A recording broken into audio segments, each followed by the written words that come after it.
오늘 이야기할 종목은 현대홈쇼핑입니다. 상장한 지 16년 만에 상장 폐지 결정이 나왔습니다.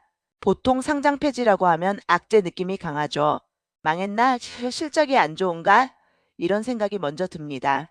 그런데 이번 건은 조금 다릅니다. 이건 쫓겨나는 상패가 아니라 스스로 꺼낸 카드입니다. 현대백화점그룹이 지배구조를 바꾸기로 했습니다.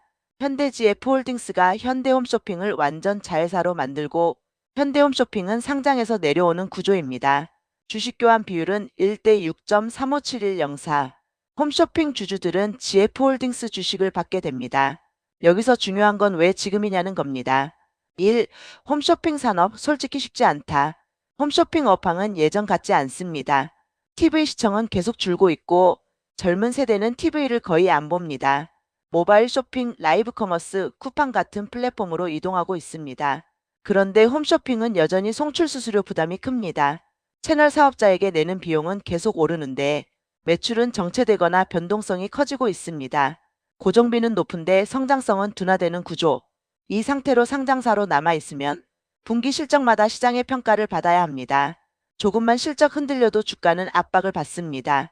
그래서 그룹이 선택한 건 시장 밖에서 재편하겠다는 전략입니다. 이 진짜 목적은 지배구조 정리. 현대백화점그룹은 그동안 지주사도 상장, 자회사도 상장된 구조였습니다. 이중 상장 구조는 항상 할인 요인이 됩니다. 지주사도 할인, 자회사도 할인. 현금은 잘 버는데 주가는 저평가. 이게 계속 이어졌습니다. 그래서 이번에 구조를 단순화합니다. 지주사 중심 체제로 재편하고 홈쇼핑은 완전 자회사로 편입합니다. 이렇게 되면 의사결정이 빨라집니다.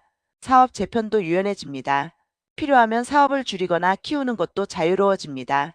이건 단순 상패가 아니라 그룹 전체의 체질 개선 카드입니다. 3. 그런데 주주들은 손해 아니냐? 여기서 가장 중요한 건 이 부분입니다. 현대홈쇼핑 주주들이 가장 중요하게 본 건 배당이었습니다. 현금 창출력이 있었고 배당 매력이 있던 종목이었죠. 이번에 그룹은 배당 규모를 750억 원 이상 유지하겠다고 제시했습니다. 기존 주주가치 훼손하지 않겠다는 메시지입니다.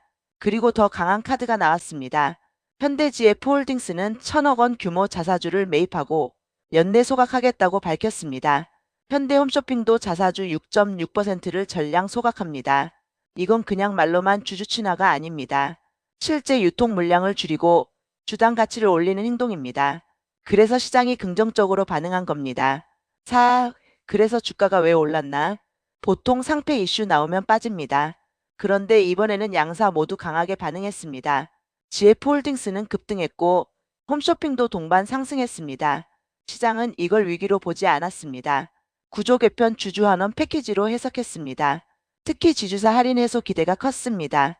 지배구조가 단순해지면 그동안 묶여있던 가치가 재평가 받을 수 있습니다. 이게 핵심입니다. 5. 앞으로 봐야 할 것. 그렇다고 무조건 장밋빛은 아닙니다.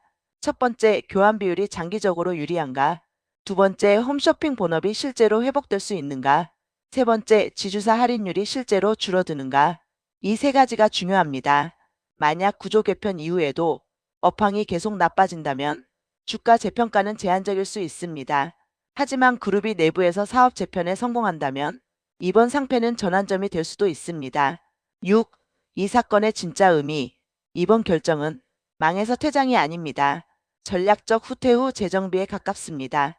성장이 둔화된 사업을 시장 눈치 보며 끌고 가기보다 그룹 안에서 구조를 정리하고 선택과 집중을 하겠다는 겁니다. 그리고 그 과정에서 배당 유지 자사주 소각이라는 강한 주주 환원 카드를 동시에 꺼냈습니다. 그래서 이건 단순 상패 뉴스로 끝낼 이슈가 아닙니다. 지배구조 개편 사례로 봐야 합니다. 7. 한 줄 정리. 현대홈쇼핑 상장 폐지는 위기 탈출용 카드라기보다 그룹 가치 재편의 시작점일 가능성이 높습니다. 이중 상장 해소, 지주사 중심 체제 강화, 대규모 자사주 소각, 배당 유지 약속, 이 네 가지가 동시에 나왔습니다. 이제 남은 건 실행력입니다. 오늘은 현대홈쇼핑 상장 폐지 이슈를 산업, 지배구조, 주주가치 관점에서 정리해봤습니다. 이런 구조 개편은 단기 뉴스가 아니라 중기 흐름으로 봐야 합니다. 다음 영상에서는 지주사 디스카운트가 실제로 해소된 사례와 실패한 사례를 비교해 보겠습니다. 여기까지 보셨다면 이 이슈가 단순 상패 뉴스가 아니라는 건 느끼셨을 겁니다. 감사합니다.